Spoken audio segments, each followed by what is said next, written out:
cette séquence, on va expliquer comment se déroule le cycle ovarien. On va intégrer dans l'explication l'ensemble des rétrocontrôles exercés par l'ovaire sur le complexe hypothalamo-hypophysaire. Et je vais donc mettre l'accent sur le fait que les rétrocontrôles négatifs chez la femme n'ont pas le même objectif que chez l'homme. Chez l'homme, les rétrocontrôles permettent de garder des taux d'hormones constants. Chez la femme, ça va beaucoup plus loin. Les rétrocontrôles permettent le bon déroulement des cycles sexuels de la femme, la synchronisation des cycles sexuels de la femme. Et je vais expliquer comment donc. Vous savez déjà que le cycle ovarien commence par une phase qu'on appelle la phase folliculaire. C'est la phase au cours de laquelle une dizaine de follicules cavitaires déjà recrutés depuis 3 à 4 mois commencent à se développer en parallèle. Donc, le cycle ovarien commence par une dizaine de follicules cavitaires qui commencent donc tous à se développer sous l'action bien sûr de l'hormone hypophysaire FSH, c'est l'hormone stimulatrice des follicules, qui va donc développer ce groupe de follicules cavitaires, et voilà la phase folliculaire qui démarre, voilà le cycle ovarien qui démarre. Cette dizaine de follicules cavitaires est encore de taille très réduite, ce sont des follicules déjà endocrines, ils sécrètent de l'ostradiol, mais à dose faible. Donc, les follicules cavitaires possèdent la tête interne et la granulosa, formée de cellules glandulaires, des cellules endocrines, mais vu que la taille des follicules est encore réduite, leur capacité à sécréter de l'ostradiol est encore limitée. Plusieurs expériences prouvent que l'ostradiol à faible dose exerce sur le complexe hypothalamo-hypophysaire un rétrocontrôle négatif. Ça veut dire qu'une faible dose d'ostradiol va inhiber l'activité de l'hypothalamus et de l'hypophyse, ce qui va influer la sécrétion de GnRH, de LH et surtout de FSH. Donc le taux de FSH baisse. Et c'est ce qu'on constate facilement sur le profil hormonal de la FSH. Après quelques jours du début du cycle, le taux de FSH commence à diminuer peu à peu. Donc, c'est une réponse du complexe hypothalamo-hypophysaire au rétrocontrôle négatif exercé par l'ostradiol à faible dose. Or, cette FSH est l'hormone nécessaire pour développer les follicules tertiaires. Donc, puisque ce taux va baisser, la quantité restante de FSH ne suffit plus à tout le groupe et ça va donc provoquer l'atrésie folliculaire. L'atrésie folliculaire, c'est cette dégénérescence de la plupart des follicules qui ont commencé le développement au début du cycle. Donc, si le taux de FSH devient insuffisant, un seul follicule cavitaire parmi la dizaine va pouvoir continuer à se développer. Le reste du groupe va dégénérer par atrésie folliculaire. Cette atrésie folliculaire va donc sélectionner le follicule dominant. Donc, le seul follicule rescapé de ce phénomène d'atrésie folliculaire. Toujours sous l'action du peu de FSH qui reste, ce follicule dominant va continuer son développement jusqu'à atteindre la maturité, c'est le follicule mûr, ou bien le follicule de De Graaf, dont la granulosa et la tête interne sont très développées, donc ce qui va augmenter la capacité de sécrétion de l'ostradiol par ce follicule. Il va donc libérer le premier pic d'ostradiol, considéré donc comme une dose forte.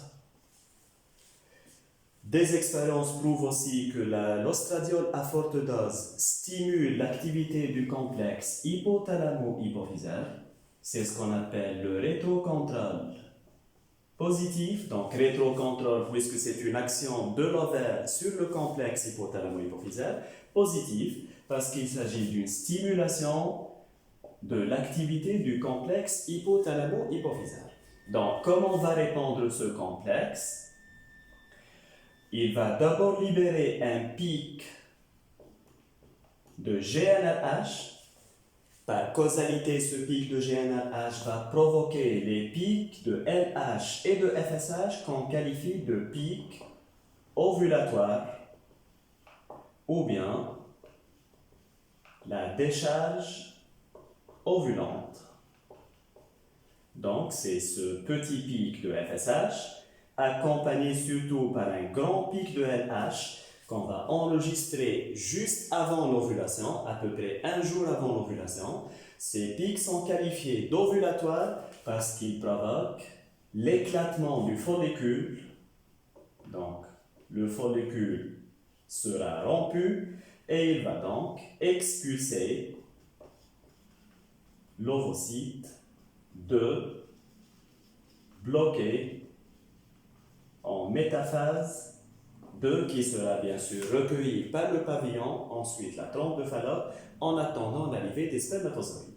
Je répète donc, le premier pic d'ostradiol libéré par le follicule mûr stimule le complexe hypothalamo-hypophysaire qui va fortement augmenter ses sécrétions de gonadolibérine et de gonadostimuline sous forme de pics. Ce sont des pics qui éclatent le follicule, on les qualifie donc de pics ovulatoires. Ce pic de LH, ce grand pic de LH, a aussi une action lutéinisante. Ça veut dire qu'il va provoquer la cicatrisation du follicule rompu. Le follicule rompu va se refermer, il va se lutéiniser et se transformer en une nouvelle structure, le corps jaune.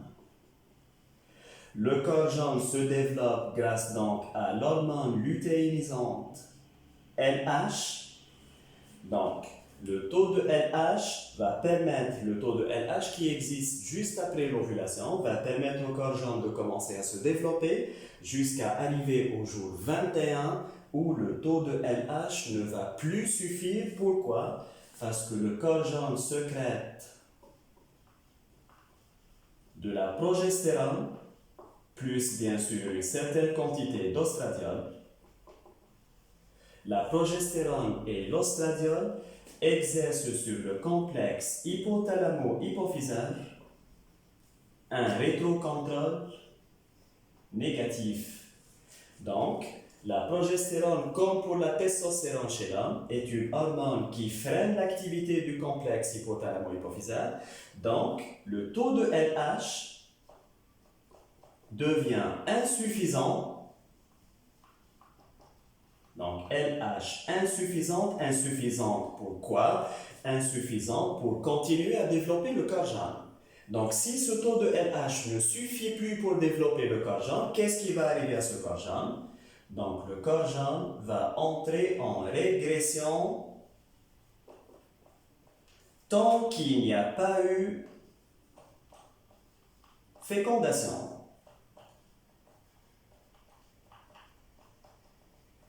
Et s'il y a eu fécondation, il y a un nouveau signal hormonal qui va intervenir à ce moment du cycle pour empêcher la régression du corps jaune. Mais là, ça fait partie du troisième cours, la procréation. Je continue donc. Le corps jaune va commencer à régresser par manque de LH. Donc, sa sécrétion de progestérone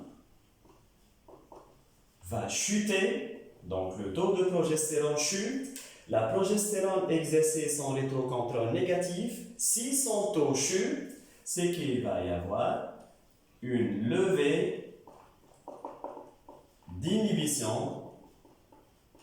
Et c'est cette levée d'inhibition qui va permettre d'augmenter le taux de LH légèrement à la fin de ce cycle et au début du nouveau cycle, permettant ainsi le recrutement d'un nouveau groupe de follicules cavitaires. Donc, recrutement folliculaire. Donc, il y a 4 moments essentiels dans ce cycle sexuel de la femme. D'abord, le rétrocontrôle négatif exercé par l'ostradiol à faible dose qui permet de sélectionner un seul follicule pour continuer le développement. Le deuxième moment, c'est ce rétrocontrôle positif exercé par le premier pic d'ostradiol pour justement éclater le follicule mûr et libérer le gamète femelle. Le troisième moment, c'est ce rétrocontrôle négatif exercé par la progestérone sécrétée par le corps jeune qui va en quelque sorte provoquer la régression du même corps jeune. C'est comme si le corps jeune va provoquer sa propre régression en diminuant la sécrétion de LH. Et le quatrième moment clé du cycle sexuel de la femme, c'est cette chute du taux des hormones à la fin du cycle en l'absence de fécondation qui va permettre de lever l'inhibition exercée sur le complexe hypothalamo-hypophysaire. Ce complexe va donc pouvoir augmenter légèrement la sécrétion de FSH, hormone obligatoire pour recruter de nouveaux follicules, ça veut dire pour choisir, sélectionner de nouveaux follicules pour démarrer un nouveau cycle. On peut donc subdiviser tout ce mécanisme en phases. Vous connaissez déjà les phases du cycle ovarien. Donc, à partir de la dizaine de follicules cavitaires et jusqu'à arriver au follicule mûr, c'est la phase folliculaire ou phase pré-ovulatoire qui va donc durer environ 14 jours en moyenne, mais ça varie beaucoup d'une femme à une autre. Il y a ce moment où le follicule mûr va éclater et libérer l'ovocyte 2 pour devenir un follicule rompu. C'est l'ovulation elle-même. C'est un événement de quelques heures, environ 12 heures. Donc, schématiquement, ça va prendre un jour, donc phase folliculaire d'environ 2 semaines, suivie d'une ovulation à laquelle on consacre un jour, puis de l'apparition du follicule du corps jeune jusqu'au redémarrage d'un nouveau cycle, c'est la phase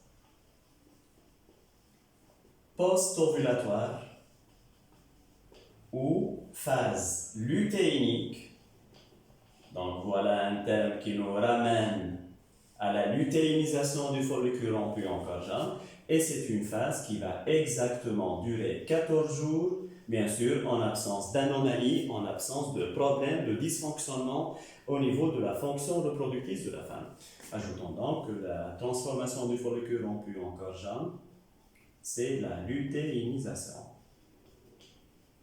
Donc, si vous faites un regard global de ce mécanisme, on va dire que le rétrocontrôle négatif est l'action principale des ovaires au niveau du complexe hypothalamo-hypophysaire. Ça veut dire que la plupart du temps, l'ovaire est en train d'inhiber l'activité du complexe hypothalamo-hypophysaire dans des objectifs bien sûr différents, soit pour provoquer une atrésie folliculaire, soit pour provoquer la régression du corps jeune, avec cependant ce moment bref mais très important où le rétrocontrôle devient positif pour éclater le follicule mûr et permettre la libération de l'ovocyte 2. Voilà donc l'importance des rétrocontrôles au cours des cycles sexuels de la femme.